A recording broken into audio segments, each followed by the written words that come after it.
Bismillahirrahmanirrahim. Assalamualaikum warahmatullahi wabarakatuh. Alhamdulillahirrahmanirrahim. Pada kesempatan kali ini masih diberi nikmatnya iman sehingga kita dapat bertemu kembali dalam mata pelajaran fikih. Kesempatan kali ini saya akan membahas tentang jinayat dan hikmahnya. Kompetensi dasar yang harus dicapai dalam materi ini yang pertama adalah menghayati ketentuan Islam tentang jinayat.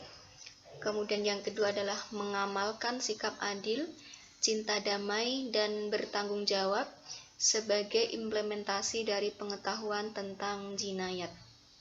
Yang ketiga, menganalisis ketentuan tentang jinayat dan hikmahnya.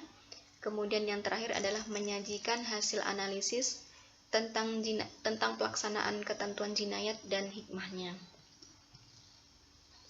Selanjutnya di sini ada gambar peta konsep tentang jinayat.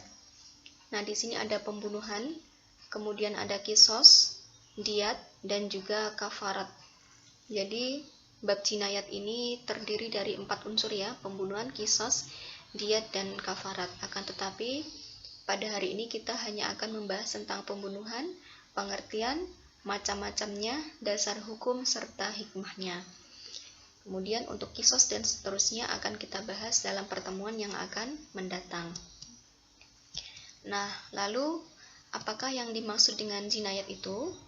Jinayat adalah ilmu yang mengatur mengenai hal-hal yang dilarang oleh syariat atau aturan dalam hukum pidana Islam. Dalam kata lain, jinayat itu adalah peraturan hukum pidana Islam. Nah, selanjutnya sebelum kita membahas jinayat, di sini harus kita ketahui terlebih dahulu ada istilah jarimah yang berarti tindak kejahatan. Nah, jarimah itu tindak kejahatan dalam hukum Islam dibagi menjadi 2. Yang pertama adalah jinayat, yang kedua adalah hudud. Nah, jinayat itu sendiri membahas tentang pelaku tindak kejahatan pembunuhan beserta hukumnya yang meliputi kisos, diyat, dan kafarat. Nah, sedangkan hudud membahas tentang pelaku tindak kejahatan selain pembunuhan seperti penganiayaan, zina, qadzaf, mencuri, dan merampok. Nah, pada bab ini kita akan membahas tentang jinayat saja. Untuk hudud ini adalah masuk materi bab 2. Selanjutnya, apa yang dimaksud dengan pembunuhan? Yaitu perbuatan manusia yang mengakibatkan hilangnya nyawa seseorang, baik dengan sengaja ataupun tidak sengaja, baik dengan alat yang mematikan ataupun dengan alat yang tidak mematikan. Jadi unsur pembunuhan itu yang pertama adalah hilangnya nyawa seseorang, kemudian yang kedua adalah niat, baik itu sengaja ataupun tidak sengaja. Yang ketiga adalah penggunaan alatnya, baik itu alat yang mematikan ataupun yang tidak mematikan. Selanjutnya, macam-macam dari pembunuhan. Nah, pembunuhan itu terdiri dari 3 macam. Yang pertama adalah qatlul amdi atau pembunuhan sengaja, kemudian qatlu syibhil amdi atau pembunuhan seperti sengaja, yang ketiga adalah qatlul khoto atau pembunuhan tersalah.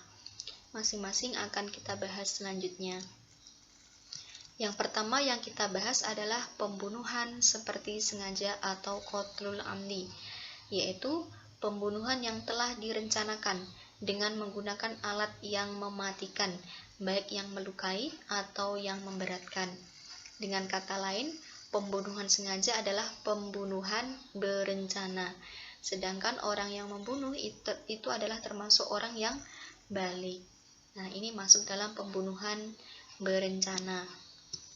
Selanjutnya, yang kedua adalah pembunuhan seperti sengaja atau qatlu syibhil amdi, yaitu pembunuhan seperti sengaja yang dilakukan oleh seseorang tanpa adanya niat untuk membunuh dan menggunakan alat yang biasanya tidak mematikan, namun menyebabkan hilangnya nyawa seseorang.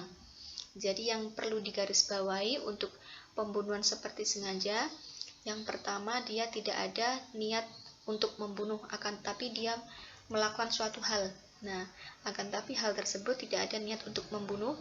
Dan yang kedua, dalam melakukan hal tersebut dia menggunakan alat yang tidak mematikan. Contohnya, ada seseorang yang bercanda berkelahi memukul menggunakan bantal, dan ternyata pukulannya itu menggunakan bantal mengakibatkan kematian seseorang. Pada umumnya dalam keadaan seperti ini tidak akan menyebabkan kematian, akan tetapi dalam kasus ini dikategorikan pembunuhan seperti sengaja. Selanjutnya, pembunuhan tersalah atau qatlul khata', yaitu pembunuhan yang terjadi karena salah satu dari 3 kemungkinan. Yang pertama, tidak adanya maksud melakukan kejahatan tetapi mengakibatkan kematian. Yang kedua adalah perbuatan itu mempunyai niat membunuh, akan tetapi salah objek atau salah sasaran. Yang ketiga, perbuatan itu tidak bermaksud jahat, tetapi akibat kelalaiannya dapat menyebabkan kematian seseorang. Contoh dari pembunuhan tersalah, misalnya seseorang berburu hewan buruan di hutan, kemudian tembakannya ternyata salah sasaran, mengenai seseorang, dan mengakibatkan kematian. Ini namanya adalah pembunuhan tersalah. Atau misalnya seperti seorang ayah kemudian tidur bersama bayinya bersebelahan, tanpa tersadar si ayah menindih bayinya yang sedang tertidur juga sehingga mengakibatkan kematian. Ini namanya adalah pembunuhan tersalah. Selanjutnya, dasar hukum larangan membunuh dicantumkan dalam Quran Surat Al-Isra ayat 17, maksud saya Quran Surat Al-Isra ayat 33. Nah, yang berbunyi, A'udzubillahi minasyaitonir rajim. Bismillahirrahmanirrahim. Wala taqtulun nafsallati harramallahu illa bilhaqq. Wa man qutila madluman faqad ja'alna liwaliyhi sultanan fala yusrif fil qatl. Innahu kana mansura. Nah, ini adalah Quran Surat Al-Isra ayat 33. Selanjutnya, hukuman bagi pelaku pembunuhan. Di sini yang pertama akan kita bahas bagi pembunuhan sengaja. Maka di sini hakim menjadi pelaksana kisos. Artinya bagi pelaku pembunuhan sengaja mendapatkan kisos, yaitu hukuman yang berat, hukuman yang sama. Nah, jika keluarga korban memaafkan pelaku pembunuhan, maka hukumannya digantikan dengan membayar diat mughalladah atau denda yang berat. Nanti akan saya jelaskan pada pertemuan mendatang tentang denda berat ini. Yang mana denda berat itu diambilkan dari harta pembunuh dan dibayarkan secara tunai kepada pihak keluarga, tidak boleh diangsur.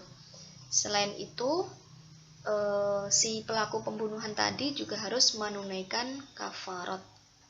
Nah, jadi untuk pembunuhan sengaja ini pelaku diberlakukan kisos atau dihukum dengan kisos, akan tetapi apabila keluarga memaafkan, maka diganti dengan membayar diat mughalladah serta melaksanakan kafarat.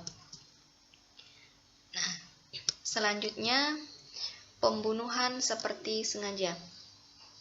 Untuk pelaku pembunuhan seperti sengaja itu tidak dikisos, melainkan dia dihukum dengan membayar diat mughalladah, sama dengan pembunuhan sengaja yang dimaafkan oleh keluarganya. Akan tetapi perbedaannya, diat mughalladah ini diambilkan dari hartanya dan dapat dibayarkan secara bertahap selama 3 tahun. Nah, selama 3 tahun ya. Nah, kemudian diat mughalladah itu apa? Diat mughalladah itu adalah berupa 30 ekor unta hikoh, lalu 30 ekor unta jad'ah, dan 40 ekor unta khilfah. Jadi secara keseluruhan jumlahnya adalah 100 ekor unta. Itu yang dinamakan dengan diat mughalladah. Nah, Selanjutnya yang terakhir adalah pembunuhan tersalah atau pembunuhan atau qatlul khata' ya. Qatlul khata'. Nah, jadi bagi pelaku pembunuhan tersalah, dia diwajibkan membayar diyat mukhaffafah.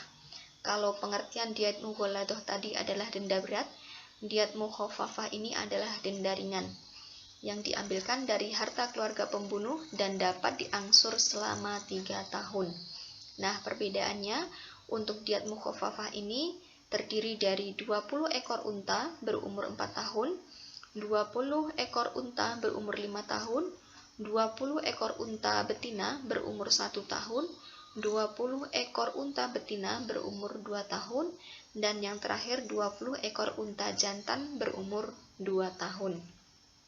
Jadi sama ya, ini jumlahnya 100 ekor unta, bedanya adalah dari segi umur dan jumlahnya secara rinci.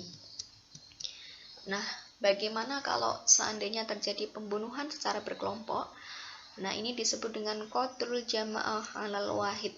Nah, apabila sekelompok orang secara bersamaan membunuh seseorang, maka mereka harus dihukum qisas. Nah, jadi sama ya, mereka juga dikenakan qisas. Nah, selanjutnya, apakah hikmah dari larangan membunuh? Hikmahnya adalah untuk menjaga kehormatan dan jiwa manusia, supaya manusia tidak dengan semena-mena menghilangkan nyawa orang lain. Jadi, nyawa itu sangatlah berharga. Jadi, oleh karenanya, larangan membunuh itu tercantum dalam Al-Quran. Selanjutnya yang perlu kita pelajari adalah penganiayaan.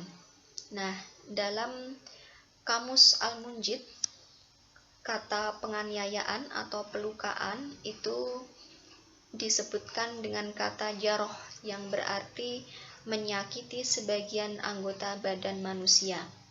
Nah, oleh karena itu yang dimaksud dengan penganiayaan di sini adalah perbuatan pidana atau tindak kejahatan yang berupa melukai, merusak, atau menghilangkan fungsi anggota tubuh. Nah, hal ini dinamakan dengan penganiayaan, tidak sampai menghilangkan nyawa seseorang.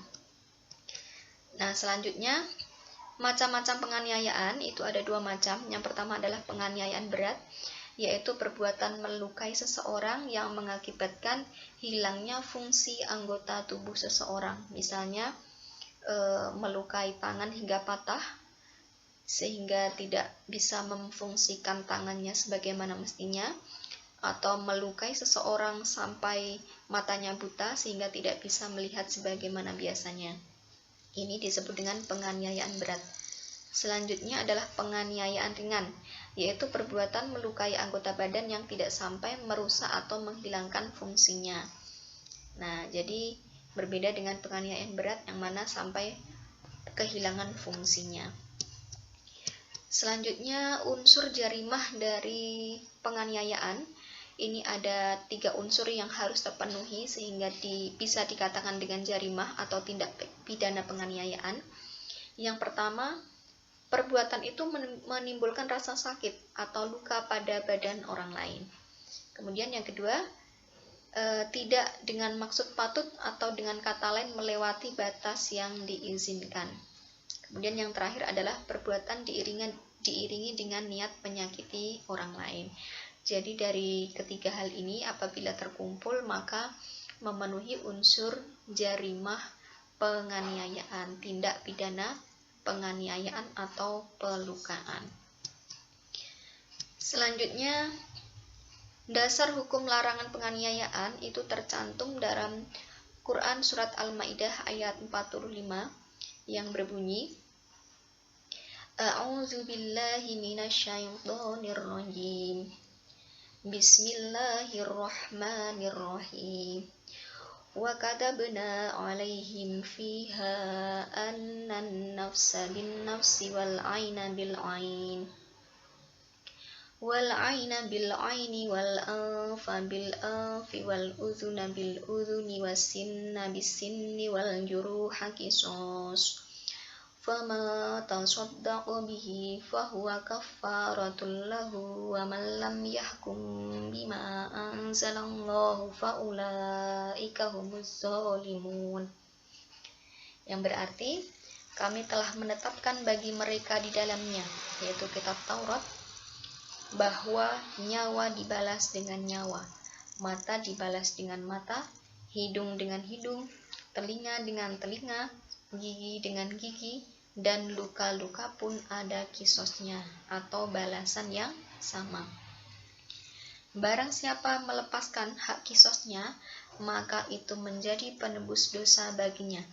Barang siapa tidak memutuskan perkara menurut apa yang diturunkan Allah, maka mereka itulah orang-orang yang zalim. Mungkin itu saja yang dapat saya sampaikan. Kurang lebihnya mohon maaf. Saya akhiron. Assalamualaikum warahmatullahi wabarakatuh.